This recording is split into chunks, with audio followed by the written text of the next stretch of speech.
Welcome to Pitch Day for 500K. Today we're going to hear from Devin at Feeder Sales and Steve at Apex IQ. Devin, you're up first. And congrats to Steve and Devin. We put them through quite a lot to be able to stand up here and chat with us today. Thanks for going through the process. So these companies represent the top candidates from our process, where we evaluate probably 15 or 20 companies for every person who gets to come up here and pitch today. So congrats to them. We operate 7 free entrepreneurial programs supported by government grants and corporate sponsors. We get additional financial support from donated equity. So when we invest in a company, we ask them to donate a little piece of equity to the nonprofit. And then our investors who invest in our venture funds that invest in the companies, they dedicate a bunch of their profits to the nonprofit as well. So that's how the nonprofit is maintained over time. Our fortnightly pitch days offer companies an opportunity to join our accelerator program with an investment from Fund NV and our investor syndicate. So the fund invests, our investor syndicate invests more money, and then that whole amount gets matched by Nevada's SSBCI program. So that usually works out to somewhere between $1.5 million in total investment for the companies. At least that's what it's been averaging. It's been averaging more than $1.5 million so far in 2025. So I think we're trending up a bit. Now, since 2021, we've invested a little over $11 million in 25 private startups. Our startup investments have grown in value to just over $45 million. So if you're one of our investors, that's pretty good news for you because your money's has grown about 4 times over that period of time. Now, our partners do co-invest with us. So Nevada's SSBCI program matches our investment. There's others who also invest, and that group has added about $20 million to the $11 million that we've invested since 2021. And today I'm excited to say that we've made our first PIPE investment. So PIPE may be a new acronym to many in this room. It stands for Private Investment in Public Equity, PIPE. So we invested $7 million in the company who won our Angel NV2 competition in 2022. They're about to be listed on NASDAQ, probably Monday or Tuesday. The board approved everything today. It was a very exciting day. So it'll be our biggest single investment ever. And that's above and beyond the $11 million that we've already invested. So big fun day for us today on the investing side of Startup NV. Now, legal disclaimer. Today's pitches are for investment from our legally compliant venture funds and syndicate. That's restricted to SEC accredited and Nevada certified investors. Now, we welcome the community to come out and watch all this stuff, even if you don't fit into one of those categories. Just to check it out, educational purposes, attend, to have some fun. But the pitches are not intended for general solicitation for investment because that would not be right. It would be against the rules. I do want to give some special thanks to our sponsors, the City of Las Vegas, Clark County, GoEd, the EDA, the USDA, and also Brian here at Woven. He lets us come over here every 2 weeks and just totally take over this place. And it's gorgeous. For those of you who are online that haven't been here, come out the next time you have an opportunity to come to a pitch day because the room is pretty full, but still, this place is just gorgeous. You should come here and check it out. So Devin, are you about ready to go? All right, Maggie, did I miss any important announcements that should be made before we let turn Devin loose up here at the front of the room? No, I can't wait to hear what he has to say. Excellent. All right, Devin, come on up. Put yourself in front of us, and we are gonna. So yeah, everybody give Devin a nice warm welcome. Okay, so in lieu of time, I'm Devin. These are partners in Feelter. Just a little quick intro. We've got Arik, who is the CEO. We've got Mark, who is our president. Gidon is our CRO, and Anton is our head of global sales. I'm going to hand over to Mark just for a quick intro, and then Anton will present everything. Yeah. Thanks very much. Hey, Andrew, thanks for giving us the opportunity today. I wanted to come on for a little bit. I don't want to take up too much of the oxygen today, but I've been with the company for about 4 or 5 years. I support the company in many ways and help them with strategic and tactical ways. I come from the digital world. I was fortunate and blessed selling my company DoubleClick to Google, spent several years there, and left about 3 or 4 years ago. And as an investor, board member, but I wanted to be exposed, listen to the presentation, and answer any questions when we get asked upon. So thank you, and please proceed. Perfect. Thank you, everyone. Nice to meet you and really appreciate the opportunity. Before I even kick off, let me actually explain what our product is, which is actually an 11-year-old AI search engine, which was built by some of the top AI teams based out of Israel. The AI product can match and search for any content across social media posts, review sites, and it can match any product or service pretty much in the world across any database, any language, any website that's publicly available. And it can even do closed databases as long as we've got access. Our main use case has actually been at the moment disrupting the problem with online reviews, which is really a broken industry. Most of us all know that we all know most reviews these days fake, paid for. You really can't trust them. And what our product does is it can search the internet across, as I said, any database in the world, but we currently search over 150 websites and databases, nearly every social media site in the world, every review platform in the world. And what we've done is we've developed a widget that can sit on any website, any product page. And what it does is it actually searches the internet for a product. It could be a service as well, so a hotel, an e-commerce site, any product in the world. And it searches across 150 databases at the moment. It gathers millions and millions of social reviews, be it text, be it video, be it images. What it does is then it filters out the noise. So the AI knows how to remove the fake reviews, the irrelevant posts, etc. And then it curates it and calculates a sentiment based on those social reviews and presents it to the consumer on that website. So the AI knows how to present the right review at the right time. And what we actually see now is a massive drop in bounce rates for nearly all of our customers, and actually a major lift in conversion across all of our customers. Just to show you, one of our biggest customers in the world at the moment is one of the largest travel sites in Asia. We were lucky enough that they put us up against their previous incumbent, which was TripAdvisor.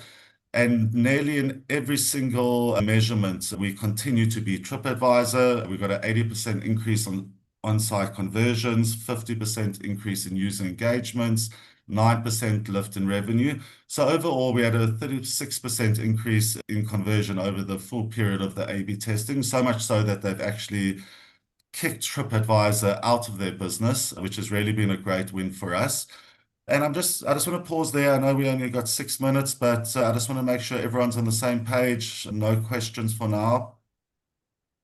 Oh, keep going. We ask them at the end. Perfect. I want to just move to the second part of Filter. And it was actually just to tell a story. It was actually the same travel company in Asia that actually approached us after working them with a few months and actually said, can we start buying more of your data? And what we realized is what we created for them was millions and millions of data points.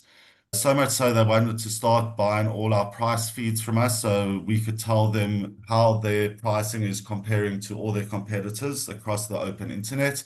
They then wanted us to start tracking, are there new listings, new hotel listings, new property listings. And we started realizing that our data play and these millions of data points that we're collecting is actually the really exciting part. And that's created a whole new almost industry for us. It's opened up various different fields. We can get into the Q&A, but we're now working with some of the biggest legal companies in the world, the biggest tax companies in the world, and we can explain how.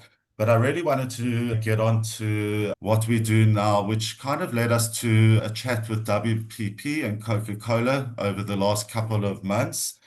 And when we're in the room with WPP, they'll explain in their vision and what they're trying to build with Coca-Cola for the next couple of years into the future. And every time they're telling us we're trying to build this and solve this problem, in my head, we were getting so excited because everything they said, we said, actually, our technology can do that. It might need some customization and a few extra builds, but I knew that our AI and the IP we have could already achieve what they were looking for.